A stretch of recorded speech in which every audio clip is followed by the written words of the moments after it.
So, ఈరోజు movie వచ్చేసి 'పతేర్ Panchali' director by Satyajit Ray. దీన్ని అప్పు ట్రయల్స్ కూడా అంటారు. అంటే 1, 2, 3 మొత్తం 3 సినిమాలుంటాయి. కంటిన్యూషన్. ఒక కిడ్ యొక్క చైల్డ్‌హుడ్, తన తన అడల్ట్‌హుడ్, తర్వాత తన లైఫ్. కంప్లీట్ ఫిల్మ్ మేకింగ్ అన్నమాట.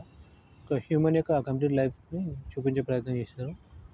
One of the best film అని చెప్పాలి బెంగాలీ దాంట్లోనే. సత్యజిత్ రే ఇండియాని రిప్రజెంట్ చేస్తూ తనకి ఆనరరీ ఆస్కార్ కూడా వచ్చింది. చాలా రియలిస్టిక్ మూవీ ఇది. అంటే ఆ టైంలో కొంచెం ఎక్కువ డ్రామా ఉంటుంది. తెలుగులో అయినా చాలా వరకు మూవీస్‌లో మెలో డ్రామా చాలా వరకు ఉండేది.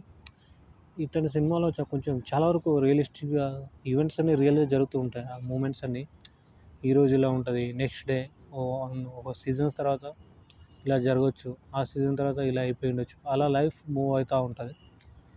లైఫ్లో జరిగే ఈవెంట్స్ అన్నీ క్లియర్గా చూపిస్తున్నట్టే ఉంటుంది మనకి. ఎక్కడ కూడా సినిమాటిక్గా ఉండదు. One of the best movie అని చెప్పాలి ఇండియా నుంచి చెప్పాలంటే. చాలా రియలిస్టిక్ ఫిలిం మేకింగ్ అని చెప్పాలి. డ్రామా ఉంటుంది కానీ రియల్ లైఫ్లో ఉన్న డ్రామానే ఉంటుంది. అంటే ఈ ఈవెంట్ వాళ్ళ లైఫ్ ఇలా మూవ్ అయింది, ఆ తర్వాత కొన్ని ఈవెంట్స్ జరుగుతూ ఉంటాయి. అవి న్యాచురల్గా లైఫ్లో జరిగే ఈవెంట్స్ అయినా స్పెసిఫిక్గా ఇది జరగాలని సినిమాలో ఇది ఉండాలని ఉండదు. అది జరిగిపోతూ ఉంటాయి అన్నమాట. లైఫ్లో సహజంగా జరిగే విషయాలనే తను సినిమాగా తీశాడు.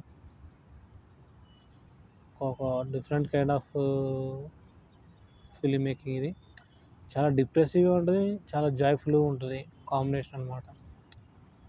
ఇంకా డెవలప్మెంట్ మనం ఎక్స్పెక్ట్ చేస్తుంటాం మూవీలో క్యారెక్టర్స్‌కి. అది డెవలప్ అవుతూనే ఉంటాయి, మళ్ళీ ఫాల్ వస్తుంది, మళ్ళీ డెవలప్ అవుతూ ఉంటుంది. సో, అది చాలా వరకు రియాలిటీలో జరిగే విధంగానే ఉంటుందన్నమాట. సో, బెస్ట్ ఫిల్మ్ మేకింగ్ అని అడిగితే ఆ టైంలో చాలా వరకు మార్టిన్ స్కోర్సెస్ ఇలాంటి వాళ్ళందరూ సత్యజిత్ రే మూవీస్ చాలా ఇన్స్పైరింగ్‌గా అయ్యి చాలా వరకు ఇన్స్పైర్ చేసినాయని కూడా చెప్పిన విషయం. సేమ్ స్టైల్ ఆఫ్ మేకింగ్ అంటే 3 సిరీస్ ఉన్న మూవీస్. రిచర్డ్ లింక్లేటర్‌ది 'moon rise', sun rise, sunset అని 3 సిరీసెస్ కంప్లీట్ లైఫ్లో వాళ్ళు ఎట్లా మీట్ అయ్యారు, వాళ్ళది ఎలా ఎండ్ అయ్యారు, తర్వాత వాళ్ళ లైఫ్ ఎలా ఉంది అనేది రిచర్డ్ లింక్లేటర్ తీసిన సినిమాలో ఉంది. సేమ్ ఇది అప్పట్లోనే తను ఈ మూవీ తీశాడు.